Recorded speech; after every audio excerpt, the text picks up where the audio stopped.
पिछले भाग में आपने देखा कि कार्तिक रक्षा की असलियत जान चुका है और अपनी मां को वापस पाने का उपाय जानने के लिए वह एक बार फिर बाबा के आश्रम में जाता है, जहां बाबा उसे उसके दादा और यक्षिणी से जुड़ी कहानी बताते हैं। चारों ओर गहरा अंधेरा था और उस अंधेरे कमरे में कार्तिक को लगातार किसी औरत के रोने की आवाज सुनाई दे रही थी। कौन है वहां? मैं पूछ रहा हूं कौन है?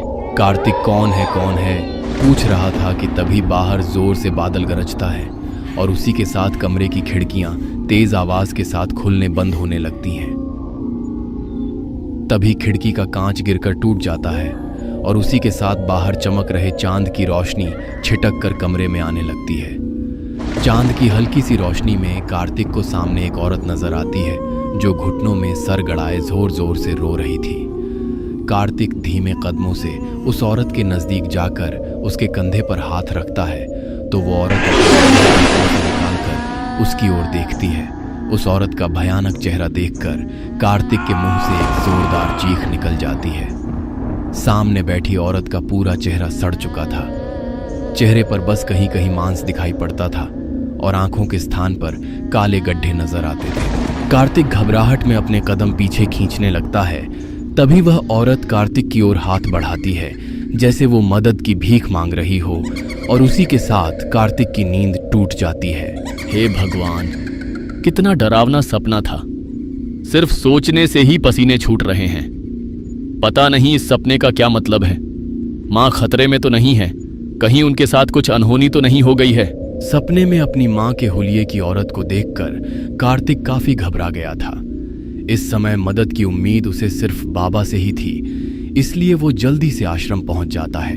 बाबा, ये तो मैं समझ गया कि इस मुसीबत से छुटकारा पाने के लिए मुझे यक्षिणी को उनका वादा याद दिलाना होगा, लेकिन मैं नहीं जानता कि एक यक्षिणी को प्रसन्न कैसे किया जाता है।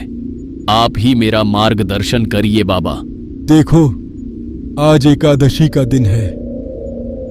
तुम आज रात में मेरे आश्रम पर ही रुक जाओ। आज हम एक विशेष अनुष्ठान करके यक्षिणी का आवाहन करेंगे। तुम्हारे पास तुम्हारे पिता या दादा की कोई निशानी है जिसे उन्होंने तुम्हें अपने पास रखने को कहा हो? कहीं आप इस अंगूठी की बात तो नहीं कर रहे? ये अंगूठी मेरे दादाजी ने मेरे पिताजी को दी थी और पिताजी ने मुझे और कहा था इस अंगूठी को मैं हमेशा अपने पास रखूं। ये हमारे कुल की निशानी है। ये अंगूठी यक्षिणी साधना के समय अभिमंत्रित की गई थी। अब इस अंगूठी को देखकर ही वो तुम्हें पहचानेगी। बाबा ने एक हवन कुंड में अग्नि जलाई और फिर मंत्रों की सहायता से यक्षिणी का आवाहन करने लगे। हवन कुंड के साथ ही उन्होंने कार्तिक की अंगूठी को भी गंगा जल से शुद्ध करके एक थाल में रख दिया। कुछ देर बाद अंगूठी में लगे गुलाबी नग से तेज प्रकाश निकलने लगता है और उसी के साथ एक सुंदर रूपवती स्त्री उनके सामने प्रकट हो जाती है। यक्षिणी को अपने सामने देख बाबा और कार्तिक उन्हें प्रणाम करते हैं। माँ, मैं ठाकुर अखिलेश का वंशज हूँ। आपने हमारे कुल की रक्षा करने का वचन दिया था। मुझे आपकी सहायता की आवश्यकता है। कृपा करके मेरे परिवार को संरक्षण प्रदान करें। तुम्हारे परिवार पर एक डायन का साया था। मैंने ही उस डायन को कैद करके तहखाने में रखा था, किंतु मैं जानती थी समय के गर्भ में अभी कुछ घटनाओं का घटित होना शेष है, इसलिए पन्ना का अंत उस समय नहीं हुआ था। मैं यक्षिणी हूँ। भूत और भविष्य का मुझे पूर्ण ज्ञान है। फिर भी विधि के विधान को टालने का मतलब समय चक्र को बाधित करना होता है। इसके लिए हमें यक्षलोक में यातनाओं का सामना करना पड़ता है। इसी कारण से मैंने भूतकाल में उस डायन का संपूर्ण विनाश नहीं किया था, बल्कि उसे कैद करके तुम्हारे परिवार से दूर कर दिया था। जो कुछ भी होता है समय चक्र में वो पहले से निर्धारित होता है, किंतु अब समय आ गया है। मैं अपना वचन निभाने के लिए प्रतिबद्ध हूँ। तुम्हारे परिवार पर आई मुसीबत को मुझसे होकर गुजरना होगा। सबसे पहले मुझे अपनी माँ को ढूंढना है। पता नहीं वो किस हालत में होंगी। आपने कहा कि आप वर्तमान भूत भविष्य सबका ज्ञान रखती हैं। कृपा करके मुझे बताइए कि वो सुरक्षित तो है ना? यक्षिणी एक पल के लिए अपनी आंखें बंद करती हैं। उसे अपनी आंखों के सामने एक अंधेरे कमरे में रस्सियों से बंधी हुई रोती बिलखती कमला नजर आती है। तुम्हारी माँ जीवित है। बताइए ना, कहाँ है वो? मैं अभी अपनी माँ के पास जाना चाहता हूँ। माँ जीवित है किंतु बहुत बुरे हाल में है। पन्ना डायन ने ऐसा चक्रव्यूह रचा है कि तुम जितना अपनी माँ के पास जाओगे उसकी जान को खतरा उतना ही बढ़ेगा। उस डायन ने अपनी शक्तियों की सहायता से कुछ दुष्ट आत्माओं और कुछ काली शक्तियों को अपने बस में कर लिया है और उन्हें अदृश्य रूप में तुम्हारी माँ के आसपास छोड़ दिया है। वो आत्माएं उसके आसपास ही मंडरा रही हैं। तुम अपनी आंखों से उन्हें देख नहीं सकते, किंतु मैं अपनी दिव्य दृष्टि से देख सकती हूँ कि वे सभी अतृप्त भूखी आत्माएं हैं, जिन्हें निर्देश दिया गया है कि यदि कोई भी कमला के नजदीक जाएगा तो वह आत्माएं कमला का रक्त पीकर अपनी भूख शांत कर ले। अगर कोई भी मनुष्य कमला के नजदीक गया तो कमला की जान चली जाएगी। अगर अपनी माँ को जीवित देखना चाहते हो तो उसके नजदीक जाने के बारे में सोचना भी मत। मैं जानता हूँ माँ को कैसे छुड़ाना है। मेरी माँ पन्ना के चंगुल में है, लेकिन इस पन्ना की एक साथी और है, और वो है मेरी पत्नी रक्षा। रक्षा जरूर जानती होगी कि हम ऐसा क्या करें कि मेरी माँ सही सलामत लौट आए। अब या तो रक्षा सब सच बताएगी वरना अपनी जान से जाएगी। वो कुछ नहीं बताएगी क्योंकि उसने ही पन्ना से तुम्हारी माँ का सौदा किया है। सौदा? कैसा सौदा? पन्ना ने रक्षा को वादा किया है कि यदि वो कमला को उसके पास पहुंचा देगी तो वो तुम्हें छोड़ देगी। तुम्हारी जान बचाने के लिए उसने तुम्हारी माँ को उस पन्ना को सौंप दिया। आप कुछ भी करके मेरी माँ को बचा लो माँ, बस फिर उस रक्षा को तो मैं अपने हाथों से मारूंगा, चाहे उसके लिए मुझे जेल क्यों ना हो जाए। कार्तिक, अब मैं आ गई हूँ, तुम्हें चिंता करने की कोई आवश्यकता नहीं है। मैंने कहा ना, कमला के नजदीक तुम नहीं जा सकते, किंतु मैं जा सकती हूँ। मेरे होते हुए वे दुष्ट आत्माएं कमला का कुछ नहीं बिगाड़ पाएंगी। मैं अपनी दिव्य दृष्टि से आत्माओं को भी देख सकती हूँ और पन्ना को भी। तुम चलो मेरे साथ, लेकिन कमला के नजदीक तुम नहीं, मैं जाऊंगी। माँ यक्षिणी बाबा और कार्तिक को लेकर पुरानी हवेली की ओर चल देती है। कुछ देर बाद वे सब कार्तिक की पुश्तैनी हवेली के ठीक सामने खड़े हुए थे। तो क्या उस पन्ना ने इस हवेली में कमला को कैद करके रखा है? हाँ, उसने कमला को यहीं पर कैद करके रखा है। शायद वह ललकार रही है हमें। वह चाहती है कि इस कहानी की शुरुआत जहाँ से हुई थी ना, वहीं से वह उस कहानी का अंत करे।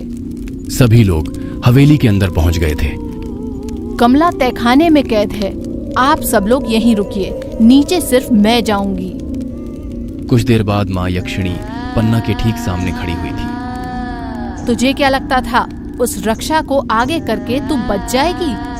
मुझे खत्म कर सकती हो तुम, लेकिन उस कमला को चाह कर भी नहीं बचा पाओगी, क्योंकि कमला के आसपास मैंने ऐसा जाल बिछाया है कि कोई भी उसके नजदीक गया तो वह कमला अपनी जान से जाएगी। इतना कहकर पन्ना जोर जोर से हंसने लगती है। कार्तिक और रक्षा नहीं है क्या तुम्हारे साथ? इस कमला को खत्म करने के बाद कार्तिक और रक्षा का भी काम तमाम करना है मुझे। उसके बाद मैं खुशी खुशी उस दुनिया से जाने के लिए तैयार हूँ। आज मेरे बदले की ये कहानी पूरी होकर ही रहेगी। कोई मुझे नहीं रोक पाएगा। रक्षा को क्यों मारना चाहती हो तुम? उसे तो तुम ही लेकर आई हो ना? रक्षा तो तुम्हारी बेटी है ना? इतना सुनकर पन्ना एक बार फिर जोर जोर से हंसने लगती है। मेरी कोई बेटी नहीं। जैसे शेर का शिकार करने के लिए मेमने को आगे करना पड़ता है ना, ठीक वैसे ही ठाकुर के परिवार तक पहुंचने के लिए रक्षा को मोहरा बनाया मैंने। मैं जानती थी कि मेरे ठाकुर के परिवार के नजदीक जाते ही तुम उनकी रक्षा करने के लिए लौट आओगी। आखिर तुम्हें मेरे आने का एहसास हो गया। पन्ना, तेरा अंत मेरे हाथों लिखा है, इसलिए तू बाहर आई और उसके बाद एक बार फिर तेरा मुझसे सामना हो गया। तेरा समय इस धरती पर पूरा हो गया है। अगर तुझे इस बार मैंने जिंदा छोड़ा तो तू बार बार उनकी आने वाली पुश्तों को ऐसे ही परेशान करती रहेगी। यक्षिणी कमला के नजदीक जाने लगती है। तभी भयानक शक्ल वाली कुछ आकृतियां कमला के ऊपर टूट पड़ती हैं, जिन्हें देखकर यक्षिणी गुस्से से चीखने लगती है। यक्षिणी इस समय अपने रौद्र रूप में आ चुकी थी और अपने सुंदर रूप की बजाय भयानक रूप में दिखाई दे रही थी। यक्षिणी अपना एक हाथ ऊपर उठाती है और देखते ही देखते भयानक शक्ल सूरत वाले पिशाच धुआं बनकर यक्षिणी के अंदर समा जाते हैं। नहीं, ये नहीं हो सकता। इस कमला को मरना होगा इसे। इतना कहकर पन्ना गुस्से में अपनी छोटी को घुमाते हुए कमला की ओर फेंकती है और उसी के साथ पन्ना की छोटी रस्सी की तरह लंबी होकर कमला के पूरे शरीर से लिपट जाती है। कमला दर्द से छटपटाने लगती है, जिसे देखकर यक्षिणी को एक बार फिर से क्रोध आ जाता है। इसी चोटी में तेरी सारी शक्तियां हैं ना, आज ना तू रहेगी ना तेरी ये चोटी। यक्षिणी पन्ना की छोटी को झटके से खींचती है और उसी के साथ कमला के शरीर से लिपटी हुई उसकी पूरी छोटी खुलकर यक्षिणी के हाथ में आकर लिपट जाती है। यक्षिणी पन्ना को उसकी छोटी से घसीटते हुए कार्तिक के सामने ले जाती है, जहां खतरे का आभास पाकर अब तक रक्षा भी पहुंच चुकी थी। रक्षा मेरी बच्ची, मैंने अपनी सारी शक्तियां तुझे दी थी, यही सही समय है, मदद कर मेरी। मैं जानती हूँ तू मुझे नहीं बचा सकती, लेकिन मार डाल इस कार्तिक को, खत्म कर दे ठाकुर का वंश, वरना मरकर भी तेरी माँ को कभी सुकून नहीं मिलेगा। अपना बेटी होने का फर्ज निभा, मार डाल कार्तिक को। कार्तिक मेरे पति हैं, मैं प्यार करती हूँ उससे, मैं उसे कभी नहीं मारूंगी। आप चाहे तो मेरी जान ले लो, लेकिन मैं कार्तिक को नहीं मारूंगी और मेरे रहते कार्तिक का कोई कुछ नहीं बिगाड़ सकता। यक्षिणी माँ, मेरी पन्ना माँ से जो भी गलती हुई है उसके लिए उन्हें माफ कर दीजिए। मैं माफी मांगती हूँ उनकी गलतियों के लिए, जाने दीजिए उन्हें, वो फिर लौटकर नहीं आएंगी। ये माफी के लायक नहीं है, इसे छोड़ दिया तो ये घायल नागिन की तरह फिर वार करेगी। यक्षिणी के पन्ना को छोड़ने से मना करने पर रक्षा अगले ही पल अपने असली रूप में आ जाती है और एक डायन की तरह यक्षिणी के ऊपर हमला करने की कोशिश करती है। मैंने कहा छोड़ दो मेरी माँ को, मैं अपनी माँ को कुछ नहीं होने दूंगी। आप पन्ना के साथ साथ इस रक्षा का भी खात्मा कर दो। मैं इस डायन का साया अपने बेटे के ऊपर कभी नहीं पड़ने दूंगी। आप बीच में मत पड़िए कमला माँ, अभी आप मेरी शक्तियों के बारे में नहीं जानती। मेरी शक्तियां इस रक्षा के ऊपर काम क्यों नहीं कर रही हैं? मैं चाहकर भी इस रक्षा को कुछ नुकसान नहीं पहुंचा पा रही हूँ। पहले इस पन्ना का खात्मा करती हूँ, बाद में रक्षा से निपट लूंगी। यक्षिणी अपनी शक्तियों से रक्षा और पन्ना के बीच में एक पारदर्शी दीवार बनाती है और उसके बाद पन्ना को उसकी छोटी से घसीटते हुए आसमान की ओर उछाल देती है। पन्ना डायन को अपनी डायन योनि से छुटकारा मिल गया था।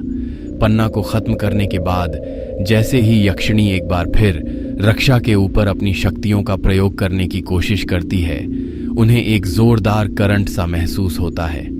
यक्षिणी आंखें बंद करके अपनी शक्तियों के द्वारा देखने की कोशिश करती है कि आखिर वो रक्षा को कोई नुकसान क्यों नहीं पहुंचा पा रही है। रक्षा के गर्भ में आपके खानदान का अंश आ चुका है, इसलिए मैं चाहकर भी रक्षा का कुछ नहीं बिगाड़ सकती, क्योंकि मैंने वचन दिया है कि मैं आपके कुल की रक्षा करूंगी। इसलिए मैं खुद भी आपके कुल के किसी भी व्यक्ति को नुकसान नहीं पहुंचा सकती। मैं तुम्हें यही खुशखबरी सुनाने के लिए आई थी। मैं माँ बनने वाली हूँ। मैं मानती हूँ मैं गलत नियति से तुम्हारे घर आई थी, लेकिन मैं सच्चे दिल से प्यार करती हूँ तुमसे। हमारा बच्चा आने वाला है। कार्तिक, माँ जी और मेरे अतीत को भूलकर मुझे अपना लीजिए। नफरत के अध्याय को यहीं खत्म करते हैं और एक नया अध्याय शुरू करते हैं। कार्तिक, माफ कर दे रक्षा को।